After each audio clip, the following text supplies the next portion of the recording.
Chers amis, bonsoir. En live et en temps réel, je viens de consulter un charmant jeune homme de 20 ans. Il est allé chercher sur Internet, partout, il a fait tous les examens pour le cœur, l'échographie, le Doppler, le test d'effort, le Holter, l'échographie, tout est normal. Et pourtant, il sent son aorte ici battre. Donc, c'est le symptôme majeur. Il sent ici, ça tape et ça l'agace de sentir les battements du cœur ici dans le ventre. Bien.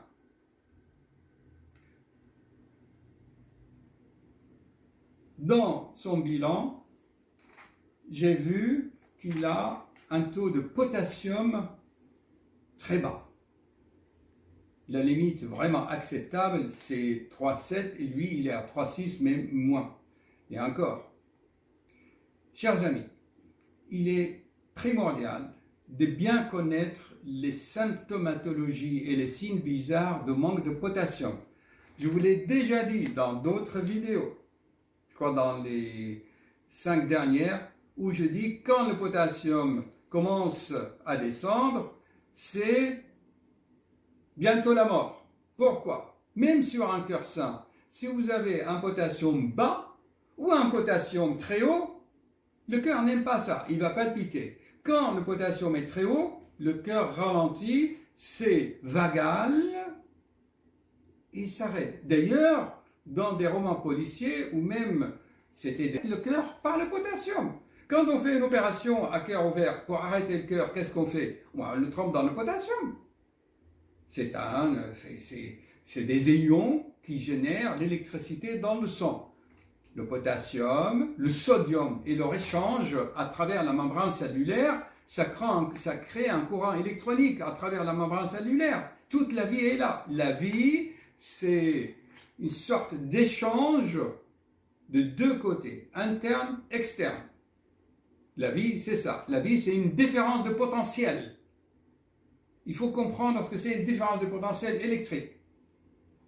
Si on prend une cellule qui est comme ça, on fait un électrode à la surface et un autre dedans, il y a une différence d'électricité, de voltage. Bien, sachez que le manque de potassium peut venir surtout d'origine alimentaire. Ce jeune homme de 20 ans se nourrissait mal, des sandwichs, il ne faisait pas attention à son alimentation, eh bien, il perdait donc son potassium. Et un des signes, c'est que quand on manque de potassium, les intestins deviennent un peu paresseux. Donc, ils collent un peu à l'aorte, parce qu'ils ne bougent plus, et donc ça fait une caisse de résonance. Quand les intestins collent un peu à l'aorte, eh bien, ça fait une sorte de transmission à la paroi extérieure. Donc, c'est normal que ce patient ressent les battements de son corps. Parfois, il y en a qui sentent les battements ici, très amplifiés. Parfois, le manque de fer peut faire ça aussi. Parfois, certaines maladies comme l'hyperthyroïdie aussi, tout ça par des dilatations des vaisseaux, mais qui donnent bien sûr des battements plus forts. Ça, c'est un autre mécanisme. Alors maintenant, l'idée de cette vidéo, c'est quoi? Comme, je m'excuse, mes chers collègues qui l'ont déjà vu, cardiologues, généralistes et tout ça, n'ont pas fait attention à ce problème de potassium, parce que ce n'est pas très fréquent et on n'a pas trop appris ça à l'université quand on est étudiant, on a un peu zappé ça et on continue à zapper cela. Alors, les symptômes sont où? C'est dans le cœur et dans l'aorte. Ça, c'est la fumée. Et la cause, le feu, il est où?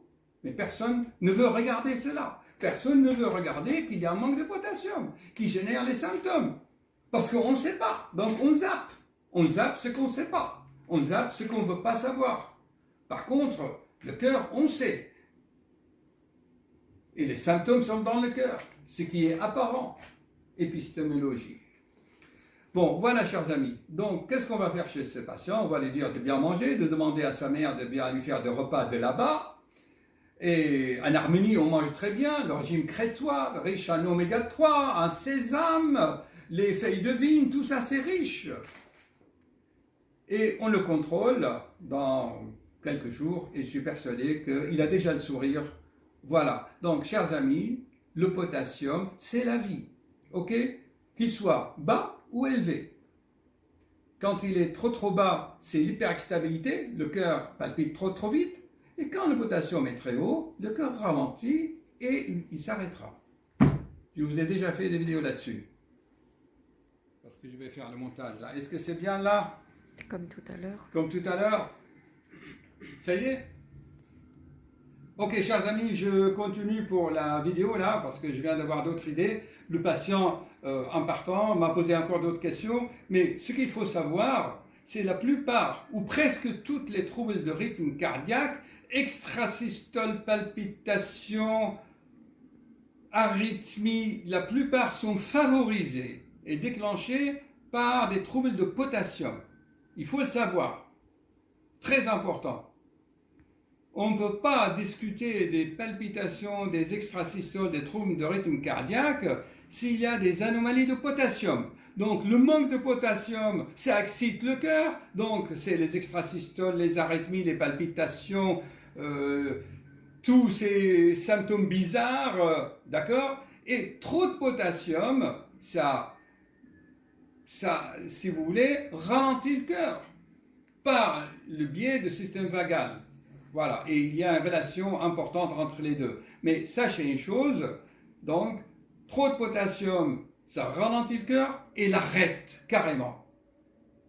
Et c'est le crime parfait, en fait, si vous voulez arrêter le cœur de quelqu'un, parce que si on ne le fait pas à la veine.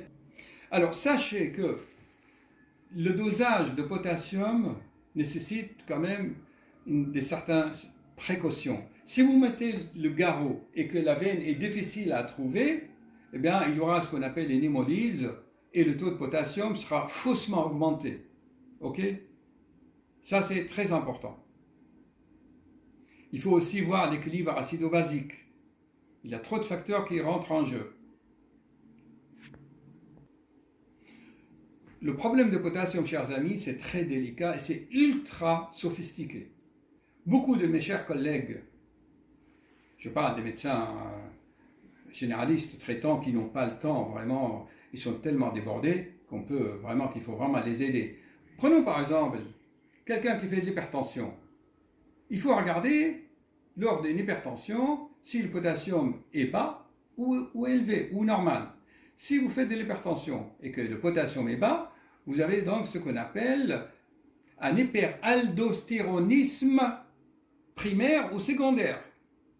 Et ça, c'est un autre chapitre ultra sophistiqué, réservé aux professionnels.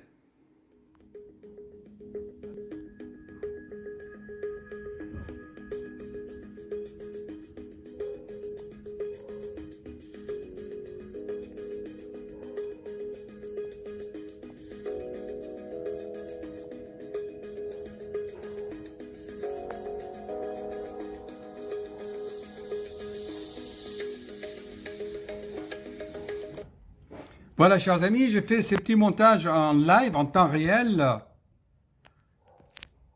en filmant juste l'écran. Je suis désolé, mais ce qui est important, c'est ce qui est dit et expliqué. Vous pouvez trouver ces génériques dans d'autres vidéos.